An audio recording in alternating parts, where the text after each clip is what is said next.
everyone, I'm Kaylin Pendarvis, and today we have a historical fiction that we are going to review. Now, the title of the book is called American Doll, and the author's name is James Lawless. So, hi, James. The first thing I want to do before anything is to take a moment pause. We're going to have a brief moment of silence. Guys, here's the cover. Okay, I just want you to see this. Okay, do you see this head that's taken off of the body here? This doll, okay, is dead. All right, I don't know if a child had a temper tantrum, which ultimately ended in the doll's head being snatched violently off the body, or what. This doll looks so miserable.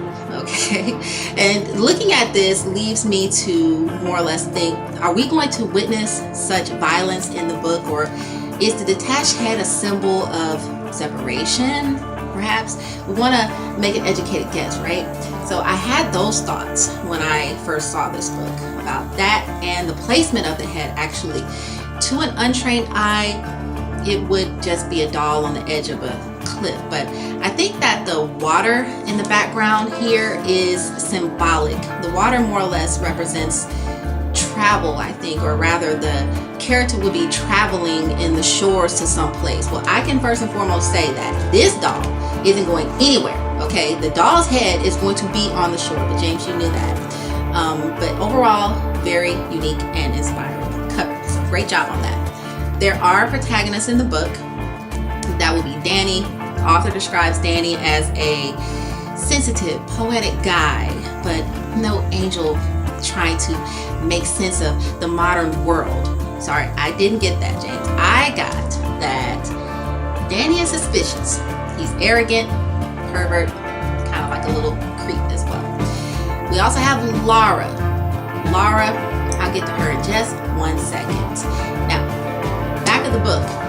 Speaking of Laura, the author says here, now when Laura Cullen of New York comes to Ireland to further her studies and to live in what her father considers a safer environment after 9/11, she discovers that the land of her ancestors is not the haven she had believed it to be when she meets social worker Danny Faraday.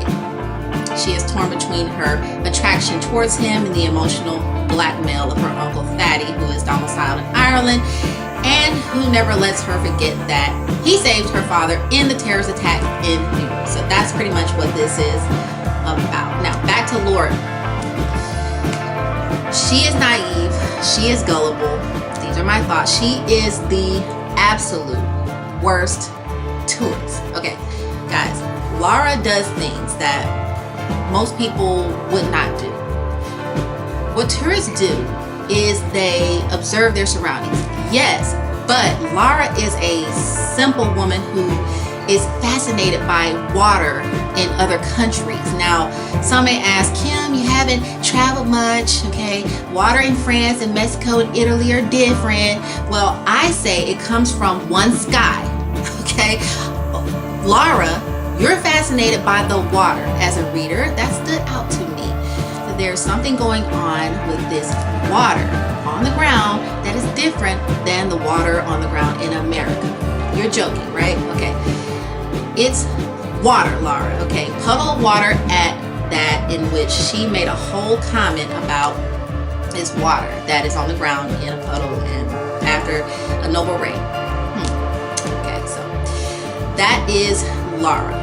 Okay, now overall, my first 10 pages and my thoughts here. There's a lot going on in the beginning, and her being sent to Ireland after 9/11 was a valid reason. For most people, you are aware of what happened when the Twin Towers fell. So a lot of people, with America being the melting pot that it is, they fled back and sent their family back to the countries of origin until things died down, because they didn't know what to expect. So I'm more or less understanding that. And overall as well, I was catching on to the author's writing. Honestly, I did remain a little lost as to when Laura and Danny became hangout buddies. I'll just set that down for just a second. To me, there wasn't enough build-up. There wasn't a pretext for it. So they are meeting in one location and all of a sudden they are going to hang out with each other. So I actually went back a few times and I didn't really know, aside from the meeting in the lobby and exchanging words, how they grew to the level of friendship that they did. So this connection actually took place in the first few pages, and I just think it just needed to be expounded upon so that the readers could really get the purpose of their association. So there were some highlights. Now, there was a gentle tone in the book. There was lots of established sadness, deception, betrayal, weakness, vulnerability, temptation, and mystery. Laura vanished. That was a highlight. I'm sorry, she was not one of my favorites here. Danny was my favorite character, but Laura had nothing for me to really connect with. And so when she turned up missing, I was like, yes! Okay, I couldn't be sad about that. I'm very sorry, James. Okay, I know that is bad to say, but Laura seems to take herself away from the environment that she is in and goes into space. She's always talking about the past. She's always harping on that, and it's very repetitive. And with Danny, he's actually just really listening, standing idly by with his creepy ulterior motive. Laura had some elements about her that I couldn't really attach myself to. What a shame on that.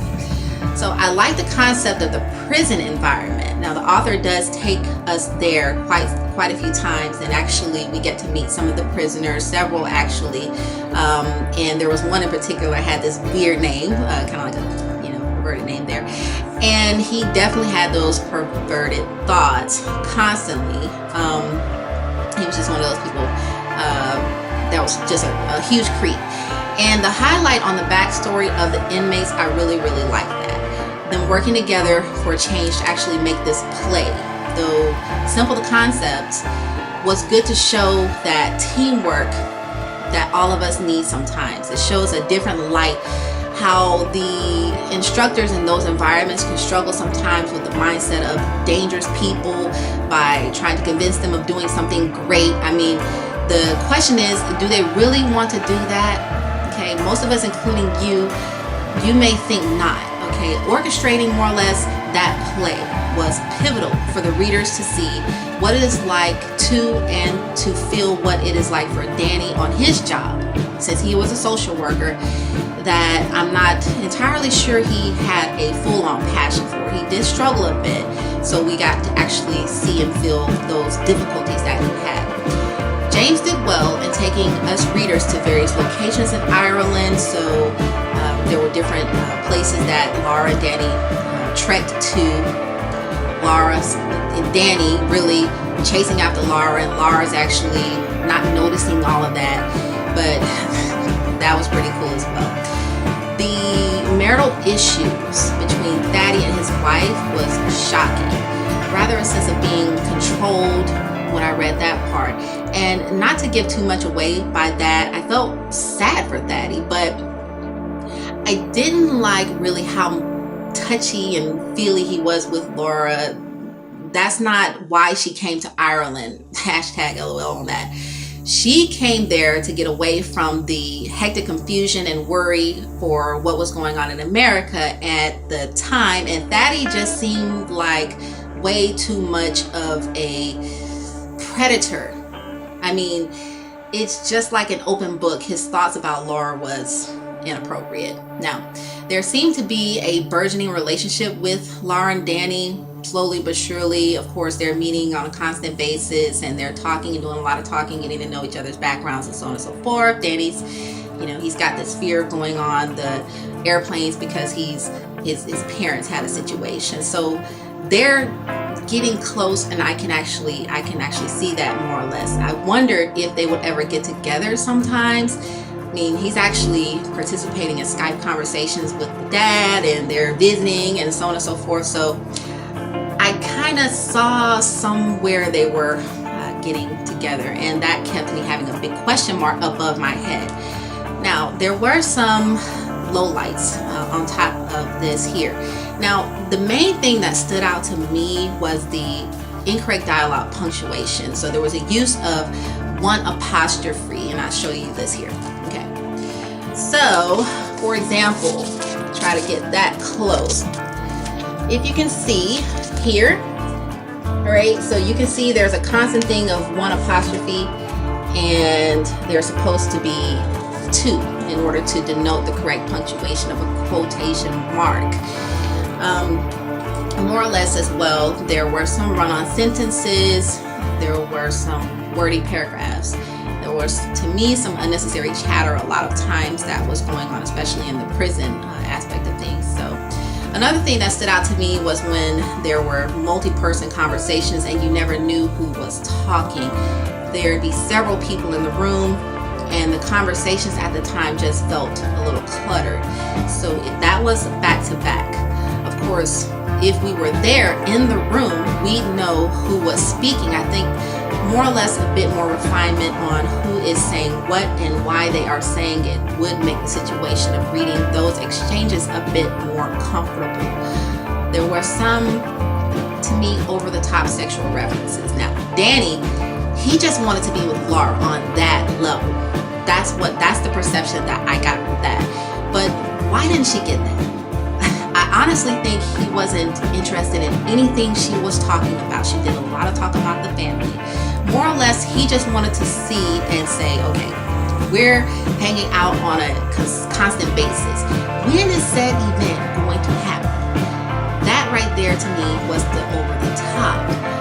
What was the purpose of them being together? What was the purpose of their friendship? I couldn't understand the purpose. And with this book here, we're following Danny and Laura. There was no established antagonist. Was Danny the antagonist? Was Thaddy the antagonist?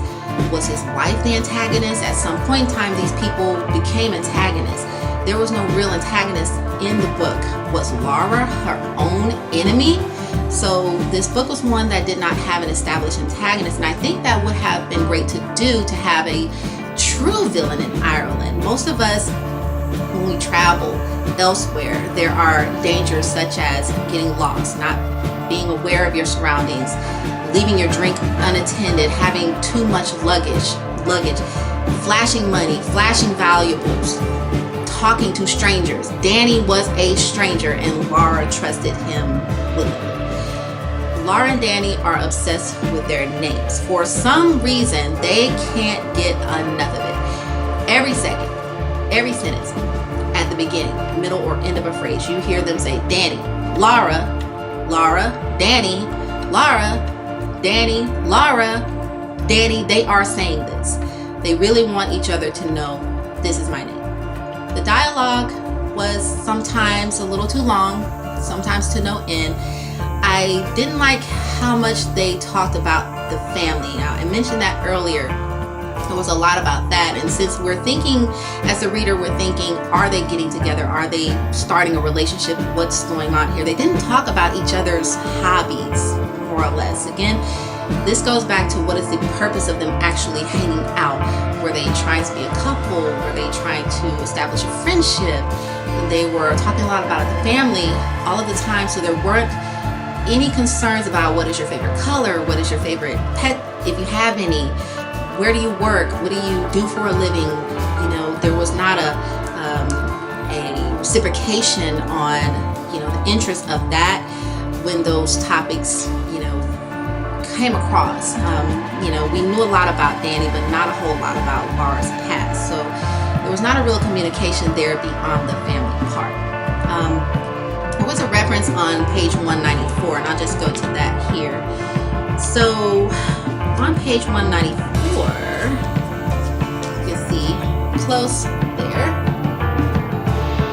there is the word fat. I believe I'm saying that correctly. Danny was speaking out and saying something here, and more or less he said to speak out against them, Danny said, is to invoke a fatwa. That was never explained. There were no context clues for it. Fatwa, just in general, is a non-binding legal opinion on a point of Islamic law given to a qualified, just jurist, or in response to a question posed by a private individual, judge, or government. Now, readers need to know that because it is foreign language being used. The conversations also were rather emotionless. How did anyone feel? What were the characters really thinking at the time? Did they really want to be there? A great way to make this better is to more or less make a character sympathetic so that the reader identifies with him or her. Make a character unsympathetic so that the reader feels anger or repugnance towards him or her. Use such words such as scared, excited, disgusted, saddened, fueled. Be more specific with your word choice and don't hold back. Your readers need to be able to see clearly the character's emotions, and that can be conveyed through body language, any form of facial expressions, and any other actions. Those are my recommendations. Now, my overall opinion of the plot was different and it was decent. There were some cliche moments, but it was doable. Now, the ending I think was a bit rushed. I liked what was going on. I liked the build-up. I liked everything, but it ended so soon, and it was a playthrough. I felt there was a difference in the tempo there. So I was looking forward to just a little bit more substance. And more or less the clutter of the conversations centering around with no breaks in the dialogue or emotion. Just me as a reader reading for the first time saw that was, fine, and it was sometimes not fine. I just wanted more of that, like I said, substance. Some discrepancies that I did locate. The writing styles were different on page 60, between 63 and 73. It was very detailed, and that should have been the whole body of the work. And we did establish there was no pretext of how Daddy and Laura became friends, but then there was a kiss.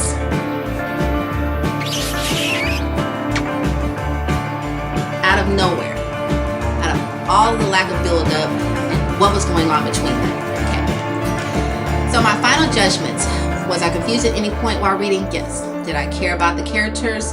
Yes and no. Did it have a compelling plot? No. Was the dialogue believable? No. Is there any questionable, profane, graphic content? Yes. And who would I recommend this book to? So the friends and family of the author is okay, and as well as people who are interested in history, people who are interested in traveling to different locations, traveling to different lands, people who are interested in that 9/11 event, because that was the premise of the story and it stood out. So definitely people who have those types of interests. Now, for your book clubs and your comments down below, if you so choose to check it out, what did you like best about this book and what did you like least about this book? And if you're wondering why I critique, check out my books, 74 Tears on File, Secrets of the Shadowed Hearts, and Secrets of the Shadowed Souls. They can be found on our online self-published bookstore, Amazon.com. Purchase the books, read them, and make your very own critique. Please be sure to like and subscribe to the channel if you learned anything today. And until next time, I'll see you in the next video. Bye.